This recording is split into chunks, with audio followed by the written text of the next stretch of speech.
Good morning, class 6. Now, this is the chapter number 8, Civics, Rural Livelihood, Occupation in the Professions in the Rural Area. गांव में हमारी क्या life होती है, क्या ऑक्यूपेशन के प्रोफेशंस होते हैं, वो सब यहाँ पे हम आपको बताने वाले हैं। देखो, जब स्टार्टिंग हुई थी, जब स्टार्टिंग ही हुआ था हमारा 20वीं सेंचुरी का, तो महात्मा गांधी जी ने एक बात बोली थी कि इंडिया का जो सोल है, जहाँ आत्मा रहती है, वो सिर्फ और सिर्फ गाँव में रहती है।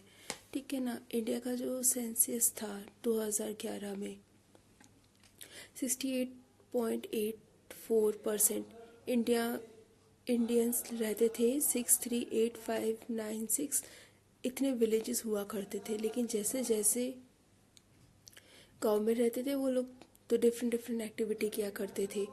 ठीक है ना। डिफरेंट एक्टिविटी मतलब जैसे कि लोगों को खाना मिलता था, शेल्टर मिलता था। इसके अलावा जो उनकी सोशल रिक्वायरमेंट थी वो सारी पूरी हो जाती थी ये सब करने के बाद। इसके अलावा हमारा जो नेचर है, वो जो काम करने का नेचर था बेसिक, वो हमारा फिर कुछ चेंज हुआ, नए नए ऑक्यूपेशन आए, तो उसकी बेसिस पर उसे क्लासिफाइड कर दिया गया 3 पार्ट्स में। प्राइमरी ऑक्यूपेशन में हमारी वो जॉब्स आती हैं जो लैंड, एग्रीकल्चर और एनिमल हस्बेंड्री से रिलेटेड होती हैं। सेकेंडरी ऑक्यूपेशन में हमारी वो जॉब्स आती हैं जो नेचुरल प्रोडक्ट्स से रिलेटेड होती हैं, जो कि अदर फॉर्म्स में चेंज कर दी जाती हैं। ठीक है ना। जैसे मैन्युफैक्चरिंग के द्वारा, जैसे इंडस्ट्रीज़ वगैरह होती हैं। टर्शरी ऑक्यूपेशन की अगर हम बात करते हैं तो इसमें वो जॉब्स आते हैं जो सर्विसेज प्रोवाइड करते हैं, जैसे बैंकिंग, ट्रांसपोर्टेशन, कम्युनिकेटी, ये सब कुछ। अब देखें, occupation the profession rural area, मतलब क्या क्या यहाँ के काम है, क्या यहाँ की प्रोफेशनल लाइफ है, वो हम यहाँ पे बताते हैं। देखो, जो विलेजर्स हैं इंडिया के, वो मोस्टली इन्वॉल्व रहते हैं हमारे बेसिक ऑक्यूपेशन में। जैसे एग्रीकल्चर हुआ, ये वहाँ का मेन ऑक्यूपेशन। इसके अलावा भी कुछ प्रिमिटिव मेथड्स हमारे आ गए हैं जिससे कि अब आजकल हम नए तरह से कल्टीवेशन करने लग गए हैं। ठीक है ना। नए नए इनोवेटिव तरीके के मेथड्स आ गए हैं। नए तरीके से हम गेहूँ, चावल, सब्जियाँ, फल वगैरह उगा सकते हैं। ठीक है ना। और इस टाइम पे बहुत ज़्यादा चैलेंजिंग टास्क हो गया इन सारी चीज़ों को उगाने का, अपने नेशन को और भी ज़्यादा अच्छा बनाने का। देखो, अगर हम लैंड पर बेस्ड हो जाते हैं, फार्म अगर लैंड पर बेस्ड है, तो उसको भी काफ़ी चीज़ों में क्लासीफाइड किया गया, 4 पार्ट्स में क्लासीफाइड किया गया। उसके बारे में मैं आपको बता रही हूँ। लैंडलेस फार्मर्स, देखो जो फार्मर्स है जिनके पास खुद का लैंड नहीं होता है, वो दूसरों के लैंड में वर्क करते हैं। दूसरे जो किसान होते हैं या जमींदार होते हैं, उनके लैंड में वर्क करते हैं, उन्हें डेली बेसिस पर पैसे दिए जाते हैं। ठीक है ना। तो उसकी वजह से इन लोग के अंदर बहुत ज़्यादा गरीबी और मिसरी दुख रहते हैं इनके पास। स्मॉल फार्मर्स की बात करते हैं तो इनका जो लैंड होता है 2 हेक्टेयर से कम का होता है। ठीक है ना। ये हमारे मतलब ज़्यादा अमीर नहीं होते, बहुत ही नॉर्मल फार्मर्स होते हैं, स्मॉल फार्मर इन्हें बोला जाता है। इसके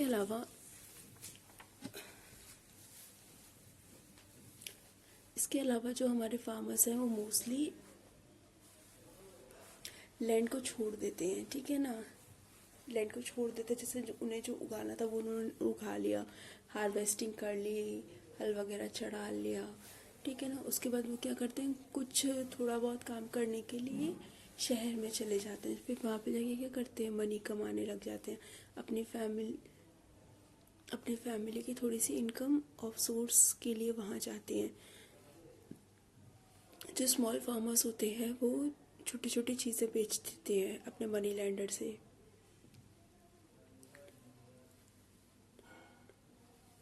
मतलब उनके पास ज़्यादा चीज़ें तो होती नहीं, तो वो क्या कर लेते हैं, उनसे कर्ज ले लेते हैं और फिर कर्ज को पूरी ज़िंदगी चुकाते रहते हैं। ठीक है ना। ये जो हमारे फार्मर्स होते हैं, सीजनल फार्मर्स होते हैं। ठीक है।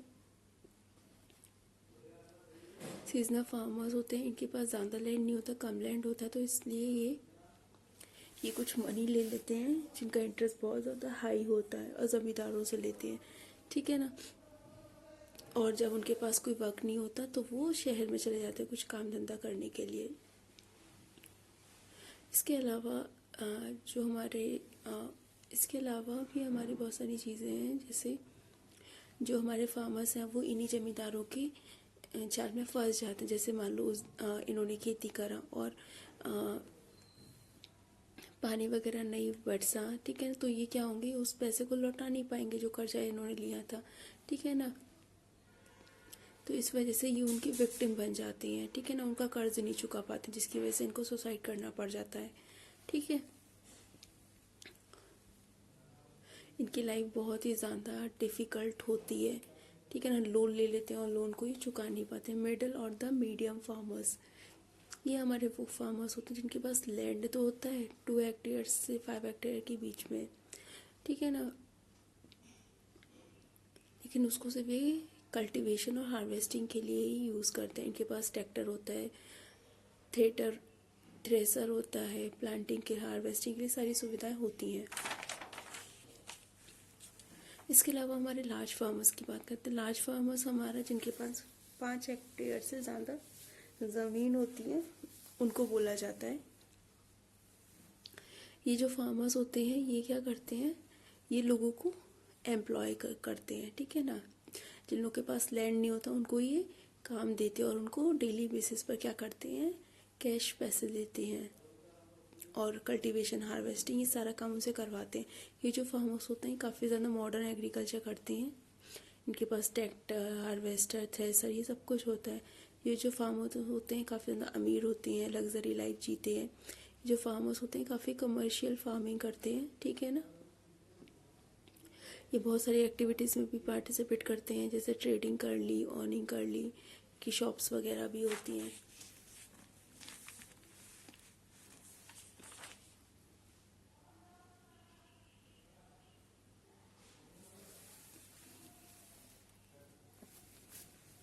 कम्युनिटी डेवलपमेंट प्रोजेक्ट, अब देखिए हमारी जो गवर्नमेंट ने उसने लॉन्च किया है कम्युनिटी डेवलपमेंट प्रोग्राम, ठीक है ना, 1952 में।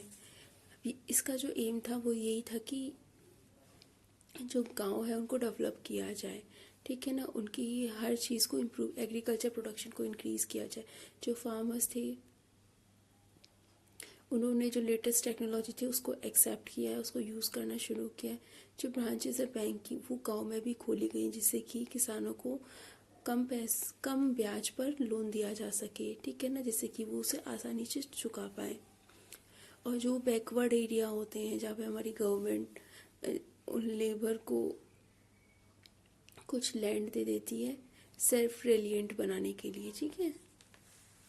उसके बाद एनिमल हस्बेंड्री की बात आती है। देखो जो विलेज के जो लोग होते हैं वो डेली फार्म्स भी करते हैं, ठीक है ना, जैसे एनिमल्स पालते हैं, काऊ, बफेलो, गोट, और क्या करते हैं, इनसे मिल्क निकालते हैं, वो बेचते हैं, शहरों में बेचते हैं, कुछ गाँव में बेचते हैं। कोऑपरेटिव सोसाइटीज़ हमारी होती हैं जो कि दूध को कलेक्ट करती हैं गाँव वगैरह से और सिटीज़ में क्या करती हैं, सप्लाई करवाती हैं, ठीक है, क्योंकि दूध हमारा बहुत ही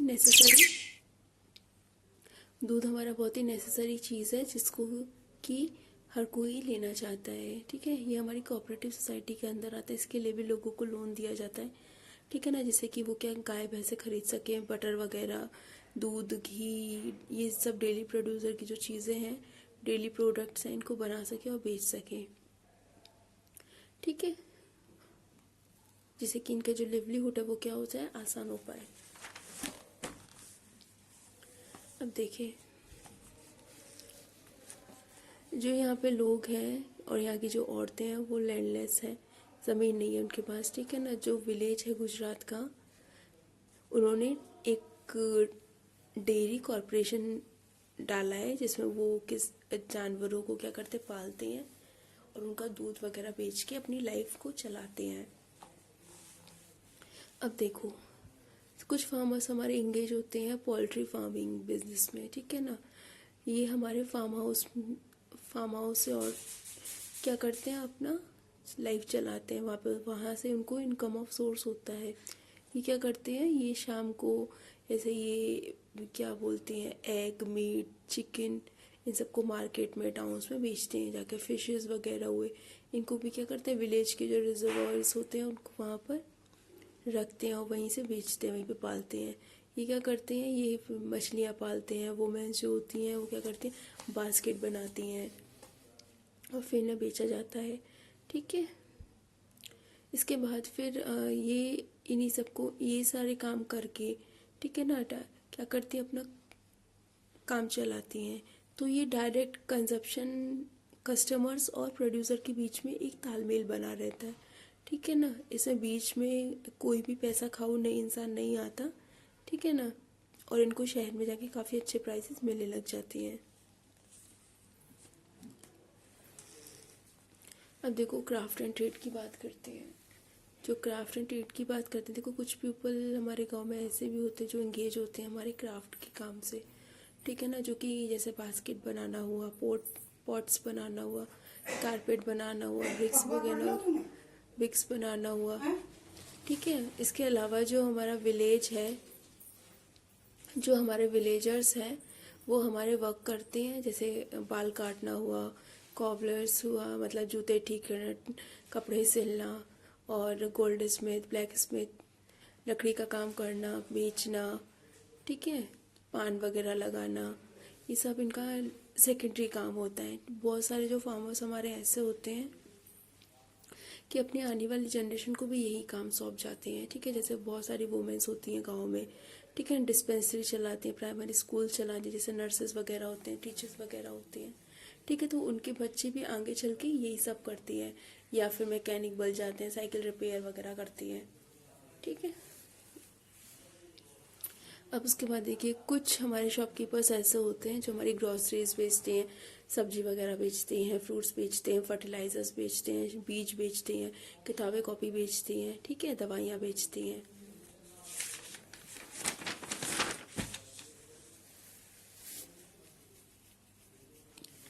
अब देखिए जो हमारी वुमेन्स है वो भी हमारी काम करती हैं गांव में, ठीक है ना, जिससे कि वैसे उन्हें फुलकारी का काम बोला जाता है, ठीक है। ये हमारा ट्रेडिशनल क्राफ्ट होता है, जिसे सूट, साड़ी, बेडशीट और ये बहुत तरह की डिफरेंट डिफरेंट कलर के बनाए जाते हैं। यहाँ भी इन सारी इथनिक चीज़ों की बहुत ज़्यादा डिमांड होती है शहरों में। इसे कि एक बहुत ही अच्छा एग्जाम्पल है, जैसे कॉटेज की जो इंडस्ट्री है वो हमारा बहुत ही अच्छा सोर्स ऑफ इनकम है गांव के लोगों के लिए, क्योंकि कॉटेज की इंडस्ट्री काफ़ी अच्छा रन होती है, ठीक है ना। एक तो ये छोटी सी जगह में लगाई जाती है और इसमें ट्रेडिशनल क्राफ्ट का काम होता है, ठीक है। डे बाय डे ये तरक्की करती जाती है, सिंपल टूल्स वगैरह यूज़ होते हैं इसमें, ठीक है। तो जो फैमिली मेम्बर है वो अपना एग्जिस्टेंस अच्छे से कर सकती है। इसमें ज़्यादा इन्वेस्टमेंट की ज़रूरत नहीं पड़ती है। फर्नीचर वगैरह, हैंडीक्राफ्ट, पत्तियों की प्लेट, बिंदीज, रोप्स, रस्सी वगैरह ये सब कुछ बनाई जाती है यहाँ पर। अब देखो अदर ऑक्यूपेशन की बात करते हैं, तो बास्केट बनाना हुआ, मिट्टी के बर्तन बनाना हुआ, इसके अलावा हमारा अदर ऑक्यूपेशन की बात करते हैं तो जैसे बास्केट बनाना, पॉटरी, मिट्टी के बर्तन बनाना, ठीक है ना, हनी निकालना, लकड़ियों से डलिया बनाना, ठीक है ना, छोटे छोटे पेड़ लगाना और फिर इनका बिजनेस करना, ठीक है ना। तो ये हमारा एडिशनल वर्क में आता है और इससे हमारी एडिशनल सोर्स ऑफ इनकम भी बोला जा सकता है। अब इसके अलावा बहुत सारे लोग हमारे ऐसे होते हैं जो मेटल का वर्क करते हैं, ठीक है ना। बहुत सारे स्टैचूज, वुडन, लकड़ी के, स्टोन्स के, ये सब कुछ बनाते हैं, ठीक है। बहुत सारे लोग हमारे ऐसे होते हैं लेदर के शूट बनाते हैं, जिसे जूटिस बोलते हैं, ठीक है। तो बहुत सारे जो गांव के लोग होते हैं उनको क्राफ्ट के थ्रू इनकरेज किया जा सकता है। गवर्नमेंट उनको क्राफ्ट के थ्रू इनकरेज करती है कि वो लोन लें और इससे वो क्राफ्ट वगैरह बनाएं, ठीक है, और फिर अपना बैंक का लोन चुका दें। तो इससे क्या होगा, उनका सोर्स ऑफ इनकम अच्छा होगा, उनका लाइफ स्टैंडर्ड हो जाएगा, ठीक है। तो फार्मिंग, नॉन फार्मिंग एक्टिविटी, ऐसे बहुत सारे काम हैं जिसे वो कर सकते हैं। इसके अलावा जो गवर्नमेंट है हमारी वो हमारे काफ़ी सारी इकोनॉमिक वाइडर चीज़ों को यूज़ करती है, बहुत पॉलिटिकल चीज़ें लेकर आते हैं, जिससे कि जो विलेज के लोग हैं वो खाली ना बैठे, अपना काम करते हैं, ठीक, ट्रैवलिंग करें, एजुकेशन करें, टेलीविज़न में वर्क करें। इन्वॉल्वमेंट होना चाहिए उनका गवर्नमेंट की साइड में, कि गवर्नमेंट उनको अपलिफ्टमेंट देना चाहती है, नीचे से ऊपर लाना चाहती है, ठीक है। ग्रेटर अपॉर्चुनिटी देकर जो गांव के लोग हैं वो इसे एक्सेप्ट करें, इसको कैप्चर करें और आगे बढ़ें। थाउजेंड्स ऑफ लोग वहाँ पर ऐसे हैं जो कि गांव छोड़ के शहर में आते हैं जॉब की तलाश में, ठीक है ना, माइग्रेट हो रहा है। तो ये जो चीज़ है वो अच्छी नहीं है। अगर सारे गांव के लोग टाउन्स में और सिटीज़ में आ जाएंगे तो फिर हम लोगों को खाना कहाँ से मिलेगा? जो लोग शहर में रहते हैं वो तो गांव में जा नहीं सकते, लेकिन अगर गांव वाले लोग भी शहर में आ जाएंगे तो फिर फार्मिंग कौन करेगा? और फार्मिंग नहीं हुई तो हम लोग को खाना कैसे मिलेगा? तो ये बहुत ही बड़ी चीज़ है जिसके बारे में हमें सोचना चाहिए कि हमें पलायन नहीं करना चाहिए। पलायन करना इज़ नॉट अ ऑप्शन। गांव में ही हमारी गवर्नमेंट कोशिश कर रही है कि हम गांव में इतने सारे सोर्सेज ओपन कर दें कि किसी को भी शहर आने की ज़रूरत ना पड़े। गांव में बिजली, पानी और सैनिटरी और ये लैट्रिन वगैरह ये सारी सुविधाएं अच्छे से प्रोवाइड हो जाए जिससे कि कोई भी शहर की तरफ ना भागे, ठीक है ना। यहाँ पे अच्छी जॉब अपॉर्चुनिटीज़ हों या फिर काफ़ी अच्छी चीज़ें हों जिससे कि हमारा इंडिया भी काफ़ी ज़्यादा डेवलप करे। बहुत सारे लोग फॉरेन चले जाते हैं इंडिया से, वहाँ पे पैसा कमाने चले जाते हैं, ठीक है ना। तो वो अच्छी लाइफ तो ले आते हैं लेकिन हमारा देश छोड़ देते हैं, तो ये भी एक अच्छी चीज़ नहीं है। हम अगर अच्छा काम करना चाहते हैं तो हम अपने देश में, अपने गांव में रहकर भी कर सकते हैं, ठीक है। Bye bye, take care. किसी को कोई भी प्रॉब्लम तो आप मुझसे व्हाट्सएप पे पूछ सकते हैं। बाय।